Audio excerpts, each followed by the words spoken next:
porta-malas e levasse ele para a morte aí, né, para torturá-lo e matá-lo. Os 3 rapazes que estavam no carro junto com Edson Brites, qual a culpa deles? Eles participaram da ocultação de cadáver, por exemplo, da tortura?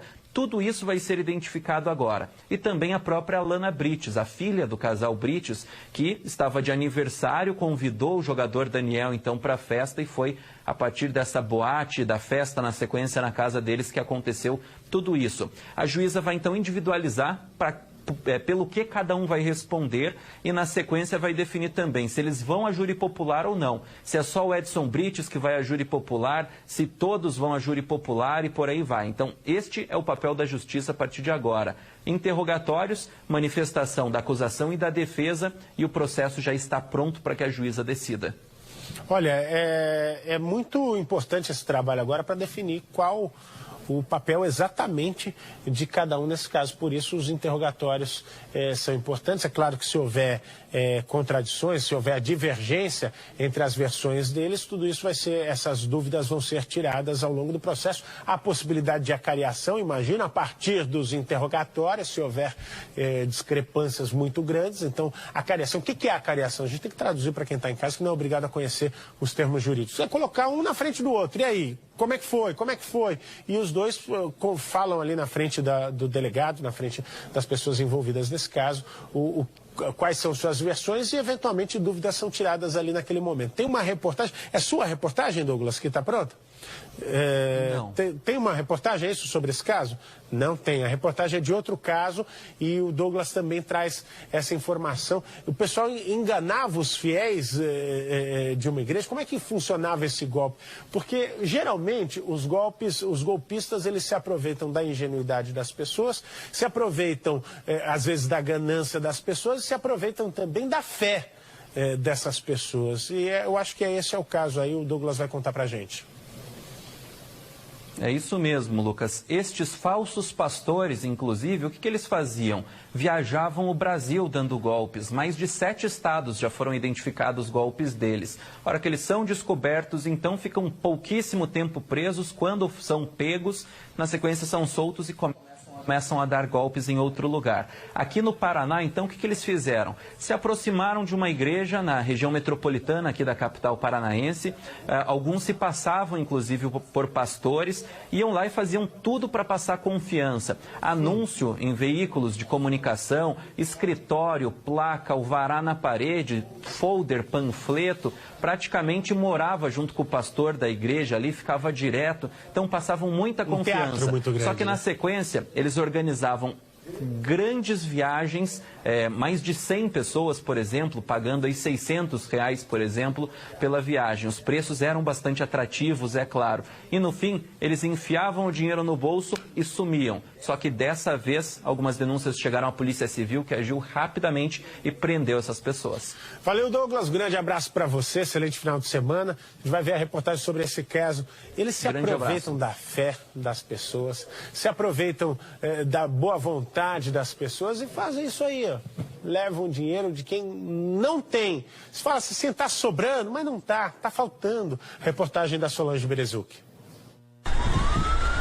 Foram cumpridos 13 mandados de busca e apreensão e 9 pessoas foram presas, inclusive o líder da quadrilha, Paulo César Zardo, que já tinha sido preso pelo mesmo golpe em 2015. Eles se aproximavam do líder religioso de uma determinada paróquia, ganhavam a confiança dele, começavam a frequentar os cultos. A partir de um determinado momento, eles começavam a oferecer esse pacote de viagem. A investigação começou em fevereiro. A polícia acredita que a quadrilha pode ter feito mais de 1.000 vítimas em pelo menos 10 estados. Só em Blumenau, Santa Catarina, foram mais de 100.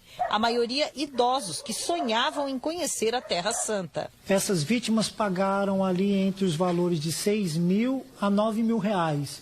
Então, isso aí a gente estimou mais ou menos entre 700 a 800 mil reais somente em Blumenau. Eles haviam também feito propagandas em algumas emissoras, né?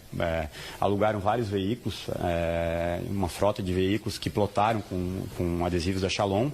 Cada representante ficava com um veículo desse e isso dava uma aparência de solidez e credibilidade, né? Segundo a polícia, os integrantes da quadrilha se passavam por pastores evangélicos, usando identificação falsa. Eles ganhavam a confiança dos líderes das igrejas e acabavam vendendo as viagens para os fiéis. Estes, em alguns casos, chegaram a entregar o cartão de crédito e todos os dados, que eram usados para aplicar outros golpes. Algumas contas foram bloqueadas, mas a polícia não acredita no ressarcimento de valores para todas as vítimas, porque boa parte do dinheiro está em nome de laranjas. O alerta é para que o consumidor desconfie do anúncio de viagens com preços abaixo do mercado. Olha, a gente está tentando localizar bens, tá? A gente percebeu que no nome deles a gente não achava nada, isso é típico de estelionatário, né? Está tentando procurar em nome de laranja, vai averiguar aí eventual crime de lavagem de dinheiro. A princípio, a gente não conseguiu localizar nada que consiga se contrapor essa dimensão desse prejuízo. Não tem jeito, tem que melhorar a lei, porque a pena para estelionato é pequenininha, então o cara mal fica preso, responde em liberdade. Não tem estelionatário respondendo pelo crime na cadeia. Ponte na zona oeste de São Paulo. O fogo começou de madrugada. As chamas tomaram conta de 40 barracos de madeira embaixo da ponte do Jaguaré. Ninguém se feriu, mas cerca de 100 pessoas estão desabrigadas. A ponte deve ficar interditada até que sejam realizados estudos de avaliação da estrutura. Uma pista local da Marginal Pinheiros também está bloqueada. As causas do incêndio ainda são investigadas. Gravadas por um casal de turistas do Rio de Janeiro, que estava a caminho do Pantanal. E olha o que acabou de acontecer aqui, olha. Uma onça foi atropelada. A onça pintada, morta na beira da estrada, é uma fêmea. O flagrante foi registrado na BR-262, entre as cidades de Miranda e Corumbá, em Mato Grosso do Sul. Repare que na gravação, o animal aparece com uma perfuração que pode ter sido provocada por um tiro. A Polícia Militar Ambiental investiga o caso. A onça pintada é o maior felino das Américas e está ameaçada de extinção. Pintadas apareceram mortas aqui na BR-262, o principal acesso ao Pantanal. A maior parte dos felinos morreu atropelada. Quando a gente vê que são espécies que estão ameaçadas, que a gente sabe que um animal vai fazer um impacto grande na população, né? São 6 animais, né? Vai somando 6 animais perdidos, é muita coisa por uma população de onça pintada. No Brasil, o Pantanal ainda preserva cerca de 1.000 felinos. É a segunda maior população de onças pintadas, perdendo apenas para a da Amazônia, que concentra cerca de 10.000 animais. Ao longo da BR-262, há placas que alertam sobre a fauna e radares para o controle da velocidade. Ainda assim, nesta região cercada de vida selvagem, os cuidados ao volante nem sempre são tomados. Existe um cuidado especial do condutor quando ele viaja nesse local, especialmente à noite e especialmente quando ele precisa baixar o farol. De fato.